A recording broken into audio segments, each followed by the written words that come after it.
బాలంపూర్ అనే ఒక గ్రామం ఉండేది. ఆ గ్రామంలో మామిడి పళ్ళు ఎక్కువగా వచ్చేవి. ఊరి వాళ్లందరూ మామిడి పళ్ల వ్యవసాయం చేసేవారు. ప్రతి సంవత్సరం పెద్ద పెద్ద తీయని మామిడి పళ్ళు అమ్ముకుంటూ బోలెడంత డబ్బు సంపాదించుకునేవాళ్లు. బాలంపూర్లో బాలాసేట్ అనే ఒక ధనికుడు ఉండేవాడు. అతనికి కూడా ఊళ్ళో చాలా మామిడి తోటలు ఉండేవి. అతనికి ఆమ్రపాలి అనే పేరున్న ఒక అందమైన గారాల కూతురు ఉండేది. మామిడి పళ్ల సీజన్లో ఆమ్రపాలి రోజంతా మామిడి పళ్ల రసం తాగుతూ ఉండేది. అందుకే మామిడి పళ్ల రంగులాగే చక్కగా అందంగా ఉండేది. ఆమ్రపాలి పెళ్లిడికొస్తుంది. అందుకని ఆమెకి పెళ్లి సంబంధాలు వస్తుంటాయి. కాని బాలాసేట్ తన పంతం మీదే కూర్చునుంటాడు. అతనికి పట్నం అల్లుడు కావాలి. అబ్బాయికి పట్నంలో పెద్ద ఇల్లు, ఉద్యోగం ఉండాలి. చాలా డబ్బు సంపాదిస్తూ ఉండాలి. దేవుడు బాలాసేట్ కోరిక వింటాడు. ఆమ్రపాలికి సిటీ నుండి ఒక సంబంధం వస్తుంది. అబ్బాయి డెప్యూటీ కలెక్టర్గా పనిచేస్తుంటాడు. అతనికి చూడగానే ఆమ్రపాలి బాగా నచ్చేస్తుంది. అబ్బాయి తండ్రికి కూడా ఆమ్రపాలి నచ్చుతుంది. కాని ఇబ్బంది ఏంటంటే అబ్బాయి తల్లికి. ఆమె వైఖరి చూడగానే బాలాసేట్ ఆశ్చర్యపోతాడు. అబ్బాయి బాలాసేట్ పరిస్థితిని అర్థం చేసుకుంటాడు. ఏదో ఒక కారణం చెప్పి ఆయన్ని మామిడి తోటలోకి తీసుకువెళ్తాడు. అమ్మకి పల్లెటూరి అమ్మాయి అంటే ఇష్టం లేదు. నా ఇష్టాన్ని ఆమె కాదని అనలేదు. కానీ పెళ్లి మాత్రం మీరు చాలా గ్రాండ్గా చెయ్యాలి. పెళ్లికి వచ్చిన వాళ్ళందరూ సంతోషించాలి. అమ్మకి పెళ్లి ఎలా చెయ్యాలని ఉందంటే ఎవరూ చూడనంత, ఇక ముందు చూడలేనంత అంత గొప్పగా మీరు ఏర్పాట్లు చేయాలి. అప్పుడు ఆమె ఒప్పుకుంటుంది. లేకపోతే పెళ్లి జరిగిన తర్వాత కూడా అమ్మ ఆమ్రపాలి మీద కోపంగానే ఉంటుంది. పెళ్లి జరిగే రోజుని ఖాయం చేసుకుని అబ్బాయి వాళ్లు వెళ్లిపోతారు. కాని బాలాసేట్ ఆలోచిస్తూ ఉంటాడు. తన ఫ్రెండ్స్ ని పిలిపించి వాళ్ల సలహాలు అడుగుతూ ఉంటాడు. ఈ పెళ్లి గురించి అందరూ గొప్పగా చెప్పుకోవడానికి మనం ఏం చేస్తే బాగుంటుంది? సిటీలో పెళ్లి చేయండి. Destination wedding. లేకపోతే ఈవెంట్ మేనేజ్మెంట్ వాళ్ళని పిలిపిద్దాం. ఎవరు వద్దు. ఇంకా కొత్తగా ప్రయత్నించాలి. మనం కొత్తగా ఆలోచించండి. కొత్తగా మామిడి పళ్ళ రసం తాగించి పంపించండి పెళ్లి వాళ్ళని. వాళ్ళ పిచ్చి కోరికలు తీర్చేందుకు మన దగ్గర ఏమైనా డబ్బుల సముద్రం ఉందా? ఒక్కసారిగా బాలాసేట్ లేచి నిలబడతాడు. అతని సంతోషం చూడగానే అక్కడి ఫ్రెండ్స్ ఆమ్రపాలి కూడా ఆశ్చర్యపోతారు. సముద్రం, నీళ్లు, మామిడి పళ్ళ రసం. ఏ బాలో, ఏమైంది అసలు నీకు? శివ, చెరువులో ఇంకా ఎన్ని నీళ్లున్నాయి? ఎండాకాలం ఎన్ని నీళ్లుంటాయి? ఉంటాయేమో 10 ట్యాంకర్లు. భీమా, ఈసారి మామిడి పంట ఎలా వచ్చింది? 10 సంవత్సరాల నుండి రానంత పంట వచ్చింది ఈసారి. భీమా, తొందరగా వెళ్ళు. ఊళ్ళో వాళ్ళతో చెప్పు, ఈసారి మామిడి పంట సిటీకి కాదు ఊళ్ళోకి వెళ్తుందని. ఆ శివ, నువ్వు నాతో పాటు రావాలి. మనం చెరువులో నీళ్లు తోడేయాలి. అది వినగానే అందరూ ఆశ్చర్యపోతారు. కానీ నాన్న, మీరేం చేయబోతున్నారు? ఇప్పటి వరకు ఈ భూమి మీద ఎవరూ చేయనిది మామిడి రసం చెరువు. నీ పెళ్లి మామిడి రసం చెరువులో జరుగుతుంది. అది వినగానే అందరూ ఇంకా ఆశ్చర్యపోతారు. ఆమ్రపాలి సిగ్గుపడి ఇంట్లోకి వెళ్లిపోతుంది. భీమా ఊరి వాళ్లకి కబురు చెప్పేందుకు పరిగెడతాడు. బాలాసేట్, శివ కలిసి చెరువు దగ్గరికి వెళ్తారు. కూలీల సహాయంతో చెరువులో 10 కరెంటు మోటార్లు పెట్టి మొత్తం నీళ్లన్నీ ఖాళీ చేయిస్తారు. భీమా ఊరి వాళ్లందర్నీ అక్కడికి తీసుకొచ్చి ఊరి వాళ్ల చేతుల్లో మామిడి పళ్ల గంపలు ఉంచుతాడు. బాలాసేట్ ఊరి వాళ్లతో ఇలా అంటాడు. అందరూ వినండి, నా కూతురి పెళ్లి ఉంది. మామిడి రసం పండ్లతో చెరువు నింపాలి. మీరంతా సహాయం చేసి పండ్ల రసం చేసి చెరువులో వేయండి. ఊరి వాళ్లందరూ ఉత్సాహంతో గంపలతో మామిడి పళ్ళు తీసుకొచ్చి చెరువు దగ్గర వేస్తూ ఉంటారు. అలా చూస్తూ ఉండగానే చెరువు మామిడి పళ్ల రసంతో నిండిపోతుంది. అది చూసి బాలాసేట్ ఎంతో సంతోషించి శివతో ఇలా అంటాడు. శివ, నువ్వు వెళ్ళి భిక్షుకు చెప్పు, మొత్తం పడవలన్నీ రెడీ చేసి ఉంచమని. రోజులు గడిచిపోతాయి. పెళ్లి రోజు రానే వస్తుంది. ఊరి వాళ్లందరూ కలిసి చెరువు దగ్గర నిలబడి పెళ్లివారి కోసం ఎదురు చూస్తూ ఉంటారు. చెరువు ఒడ్డున మొత్తం పడవలన్నీ ముస్తాబు చేసి రెడీగా ఉంటాయి. ఒక పడవలో పెళ్లి కూతురు ఆమ్రపాలి కూర్చుని ఉంటుంది. ఆమె ఇంకా అందంగా కనిపిస్తూ ఉంటుంది. పెళ్లివారు చెరువు దగ్గరికి చేరుకుంటారు. గుర్రం మీద కూర్చున్న పెళ్లి కొడుకు మిగతా పెళ్లి వాళ్లంతా మామిడి పళ్ల రసం చెరువుని చూసి ఎంతో ఆశ్చర్యపోతారు. అబ్బాయి తల్లి ముందుకొచ్చి ఇలా అంటుంది. మామిడి రసం చెరువును తయారు చేశారా అన్నయ్య గారు? మమ్మల్ని తాగమంటారా లేక ఇందులో మునగమంటారా? చెల్లెమ్మ, మీరు మునిగి తాగినా సరే చెరువులోని రసం ఏమాత్రం అయిపోదు. మునగాలనుంటే మునగండి, తాగాలనుంటే తాగండి, కానీ ముందు నా పెళ్లి జరగనివ్వండి.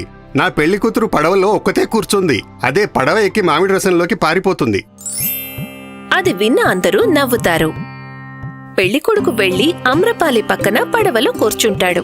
మిగతా వాళ్ళందరూ కూడా పడవలో ఎక్కి మామిడి పళ్ల రసం చెరువు మధ్యలోకి వస్తారు. అలా పడవల్లో కూర్చునే వాళ్ల పెళ్లి జరిపిస్తారు. తర్వాత అందరికీ పూరీలు పంచి పెడతారు. వచ్చిన అతిథులందరూ తమ పడవల్లో కూర్చుని మామిడి రసంతో పూరీలను ముంచి తింటారు. అలా మామిడి రసం పూరీలు తింటూ ఎంజాయ్ చేస్తారు. భోజనాలు అయిపోగానే సిటీ నుండి వచ్చిన బంధువులు మామిడి రసం చెరువులో ఫోటోలు దిగుతుంటారు. ఒకరు వీడియో కాల్ చేసి తమ ఫ్రెండ్స్ కి ఆ విచిత్రాన్ని చూపిస్తారు. ఒకరు మామిడి రసం చెరువులో సెల్ఫీలు దిగుతుంటారు. పెళ్లికొడుకు తల్లి అందరికన్నా ముందు ఉండటం బాలాసేట్ చూస్తాడు. ప్రతి బంధువుతో కలిసి చెరువులో ఆమె సెల్ఫీలు దిగుతూ ఉంటుంది. వెంటనే సోషల్ మీడియాలో అప్లోడ్ కూడా చేస్తుంటుంది. ఆమ్రపాలి కూడా పెళ్లికొడుకుతో తీయటి మాటలు చెప్తూ ఉంటుంది. అదంతా చూస్తున్న బాలాసేట్ కళ్ళు ఆనందంతో నిండిపోతాయి. అతను పడవలో కూర్చుని చేతుల్లోకి మామిడి రసం తీసుకుని ప్రసాదంలాగా తాగుతాడు. మామిడి రసం చెరువుకి ఊరి వాళ్లందరికీ తన మనసులోనే శతకోటి ధన్యవాదాలు చెప్పుకుంటాడు. కాశీపూర్ అనే పేరున్న గ్రామంలో రామ్లాల్, శ్యామ్లాల్ అనే ఇద్దరు పక్కపక్క ఇళ్లలో ఉండేవారు. ఇద్దరి మధ్య పచ్చిగడ్డి వేస్తే భగ్గుమనేది. ఎప్పుడూ ఏదో ఒక విషయంలో గొడవ పడుతూనే ఉండేవారు. అంతకన్నా వాళ్లకి వేరే పని కూడా ఉండేది కాదు. ఒకరోజు శ్యామ్లాల్ ఇంట్లో కూర్చొని ఉండగా అతని భార్య బయటి నుండి పరిగెత్తుకుంటూ వచ్చి ఇలా అంటుంది. చూసారా, మన పక్కింటి రామ్లాల్ చెరువులోని నీళ్లతో డబ్బు సంపాదిస్తున్నాడు. మీరేమో ఇంట్లో ఇలా ఖాళీగా కూర్చున్నారు. భార్య మాటలు విన్న శ్యామ్లాల్ ఆశ్చర్యపోతాడు. చెరువులో నీళ్లతో డబ్బులా? అదెలాగబ్బా? మీరే స్వయంగా వెళ్ళి చూసిరండి. శ్యామ్లాల్ పరిగెత్తుకుంటూ చెరువు దగ్గరికి వెళ్లి రామ్లాల్ని చూసి ఆశ్చర్యపోతాడు. రామ్లాల్ ఒక నావను కొనుక్కుని అందులో జనాన్ని ఎక్కించి చెరువులో తిప్పుతూ ఉంటాడు. బోలెడు డబ్బు సంపాదిస్తూ ఉంటాడు. శ్యామ్లాల్ వెళ్లి రామ్లాల్ని కలుస్తాడు. అప్పుడు రామ్లాల్ ఇలా అంటాడు. నేనొక మూర్ఖుణ్ణి. రోజంతా ఖాళీగా కూర్చొని నీతో గొడవలు పెట్టుకునేవాణ్ణి. ఇప్పుడు ఈ ఊళ్ళోనే నేను డబ్బు సంపాదిస్తాను, ధనవంతుడిని అయిపోతాను, పెద్ద పడవ కూడా కొంటాను. రామ్లాల్ జనాన్ని తన పడవలో ఎక్కించుకుని చెరువులో తిప్పడానికి తీసుకుని వెళ్తాడు. శ్యామ్లాల్ కళ్ళు తెరిచి అలాగే చూస్తూ ఉండిపోతాడు. రామ్లాల్ పట్ల తనకి ఈర్ష్య పెరిగిపోతుంది. నువ్వెలా ధనవంతుడు అవుతావో నేను కూడా చూస్తాను. శ్యామ్లాల్ ఒక బాబా కుటీరానికి వెళ్లి అక్కడి నుండి ఒక మాయా బూడిదని తీసుకువస్తాడు. బాగా చీకటయ్యాక శ్యామ్లాల్ ఆ బూడిదని చెరువులో నీళ్లల్లో కలుపుతాడు. ఆ బూడిద నీళ్లల్లో వెయ్యగానే చెరువులోని నీళ్లన్నీ వేడెక్కి ఉడికిపోతాయి. శ్యామ్లాల్ ఎంతో సంతోషిస్తాడు. పడవ కాదు కదా, ఇప్పుడు ఇందులో నావ కూడా నువ్వు నడిపించలేవు. మర్నాడు ఉదయమే చెరువులోని నీళ్లన్నీ వేడెక్కిన విషయం ఊరందరికీ తెలిసిపోతుంది. అందరూ ఆ చెరువు దగ్గరికి చేరుకుంటారు. చెరువులోని వేడివేడి నీళ్లు చూసి అందరూ భయపడిపోతారు. రామ్లాల్ తన నావ దగ్గర నిలబడి ఇలా అరుస్తూ ఉంటాడు. రండి రండి, చెరువు మీద ఎవరికి తిరగాలనుందో రండి. నీకేమైనా పిచ్చి పట్టిందా? నావలో కూర్చొని ఉడుకుతున్న చెరువులోకి వెళ్తే పకోడీలాగా కాలిపోతాం. మేమెవరూ ఇక నీ నావలో ఎక్కం బాబు. అలా అని అందరూ వెళ్లిపోయాక రామ్లాల్ ఎంతో బాధపడతాడు. ఇక నా నావని అమ్మేయాల్సిందే, మొత్తం నష్టపోయాను. అలా కొన్ని రోజులు గడిచిపోతాయి. శ్యామ్లాల్ ఇంట్లో ఖాళీగా కూర్చుని ఉండగా అతని భార్య అక్కడికి వచ్చి ఇలా అంటుంది. ఏంటి ఖాళీగా కూర్చున్నారు? ఏదో ఒకటి చెయ్యండి. ఆ రామ్లాల్కి అంత నష్టం చేశాను కదా, ఇంకా ఏం చెయ్యాలి? రామ్లాల్ నష్టపోతే మీకేంటి లాభం?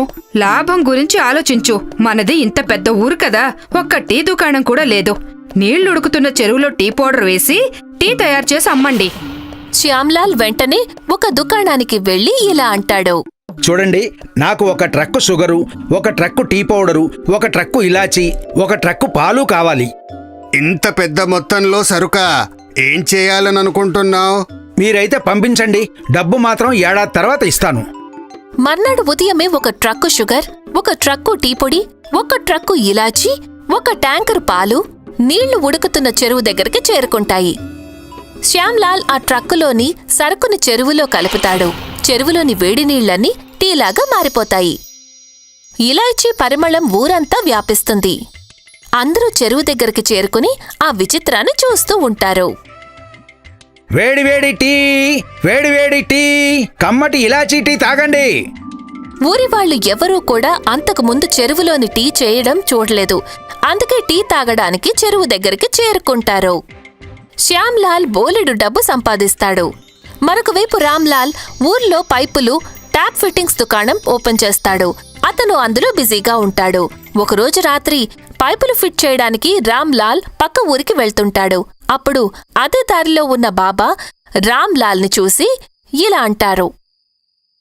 ఆ శ్యామ్లాల్ మీ పక్కనే ఉంటాడు కదా, చెరువులో వేస్తానని బూడిద తీసుకువెళ్ళాడు, డబ్బు మాత్రం ఇవ్వలేదు.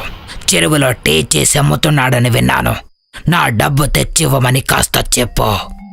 అలా చెప్పి ఆ బాబా వెళ్ళిపోతారు. అప్పుడు రామ్లాల్కి అర్థమవుతుంది తన నావ బిజినెస్ ని చెరువులో ముంచేసింది శ్యామ్లాల్ అని.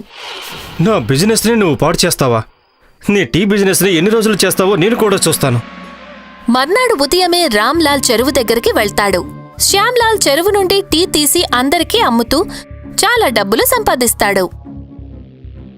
అసలు మీరు ఈయనకి ఎందుకు డబ్బులు ఇస్తున్నారు? ఈ చెరువు ఏమైనా ఈయనకి సొంతమా? ఫ్రీగా పోస్తేనే తాగండి. ఏం మాట్లాడుతున్నావు నువ్వు? నేను నీతో కాదు, వీళ్ళతో మాట్లాడుతున్నాను. రామ్లాల్, నువ్వు చెప్పేది నిజమే, కానీ మాకు టీ తీసి ఎవరు పోస్తారు చెప్పు? చూసావా టీ ఎలా మరిగిపోతుందో? శ్యామ్లాల్ మాకు టీ తీసి ఇస్తున్నాడు, అందుకే మేము డబ్బులు ఇస్తున్నాం. నేను మీకు టీ ఇస్తాను. ఎలా ఇస్తావు? నేను పైపులు, నల్లాల బిజినెస్ చేస్తున్నాను. ఈ చెరువు దగ్గర నుంచి పైపులు వేసి మీ ఇంటికే టీ వచ్చేలా చేస్తాను. మీరు ఇంట్లోనే కూర్చొని ఎంత కావాలంటే అంత టీ తాగండి. అందరూ రామ్లాల్ మాటలు విని అక్కడి నుండి వెళ్ళిపోతారు. శ్యామ్లాల్ భయపడిపోతాడు. షుగర్ నాది, టీ పౌడర్ నాది, ఇలాచీ నాది, పాలు నావి, మరి నీదేముంది? నీకదే కరెక్ట్. నువ్వు నన్ను దెబ్బ కొట్టావు, ఇప్పుడు నేను నిన్ను దెబ్బ కొట్టాలి కదా. ఆ విధంగా శ్యామ్లాల్ పూర్తిగా నష్టపోతాడు. రామ్లాల్కి కొత్త కాంట్రాక్ట్ దొరుకుతుంది. రామ్లాల్ పైప్ లైన్ వేసి ఊరందరి ఇళ్లల్లోకి టీ సప్లై చేస్తాడు. అప్పుల పాలైన శ్యామ్లాల్ ఊరు వదిలి పారిపోతాడు.